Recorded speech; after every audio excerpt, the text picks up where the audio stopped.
Chance na ni Jordan Clarkson gumawa ng history pero masakit na update tungkol sa kanya. Tara kwentuhan. 3-0 na ngayon ang Knicks versus Cavaliers mga idol at isang panalo na lang makakapag NBA Finals na sila at base sa nilalaro nila almost automatic na garantisado na ito. At kapag matuloy yan mga idol isang NBA history ang magagawa ni Jordan Clarkson. Babalik siya sa NBA Finals.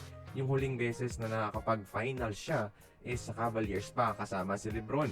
Ngayon, he will be the first ever player of Asian descent to play in an NBA Finals series twice mga idol.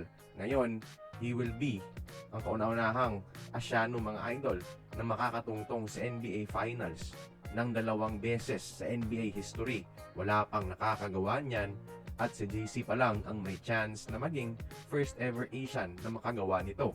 Sina Jeremy Lin ng Raptors, Sun Ye ng Lakers, nakapag-finals na rin pero isang beses lang mga idol. Pero kakibat ng history na ito is ang pagbaba ng role ni JC sa Serie versus Cavaliers para sa New York. Bawat laro unti-unting bumababa ang minuto niya mga idol.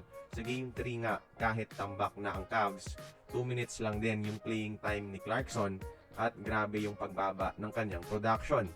Kapag magpatuloy ang ganitong trend ng New York mga idol, nanganganib na mawala sa rotation si Jordan Clarkson ngayong playoffs. Pero alam kong kampante pa rin si Coach Mike Brown na kung kailangan niya ng instant scorer off the bench, he can trust our Gilas superstar.